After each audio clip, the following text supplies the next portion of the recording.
Ny fitsapahany Abrahama. Zagnahary da nampagnatena anaky lahy any Abrahama.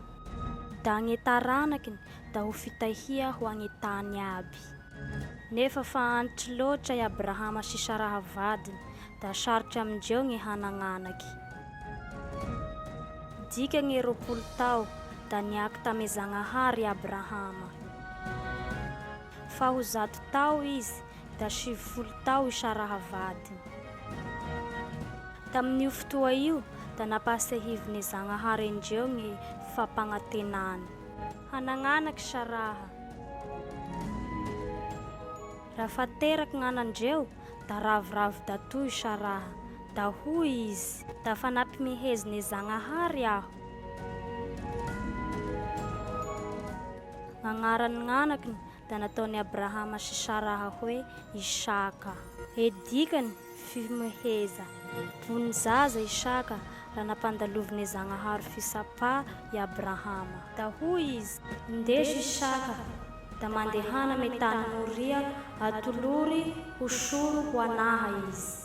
Nanapa-kevitry hitoky ame Zagnahary ndraiky Abrahama sady nakatò.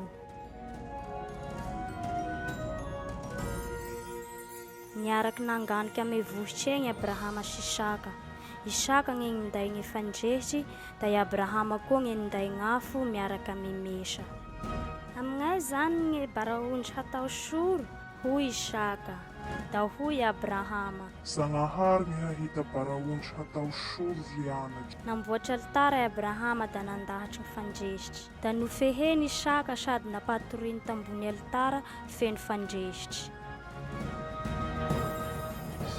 Napiakatry tagnany sady nandray mesa i Abrahama mba hamonoany gn'anaky. Da nangaiky anazy gn'azelon'i Jehova tandagny sy agny da nanao hoe, Abrahama, ko magnapatry ny tagnanao gn'anaky lahinao da ka magninonino anazy enao.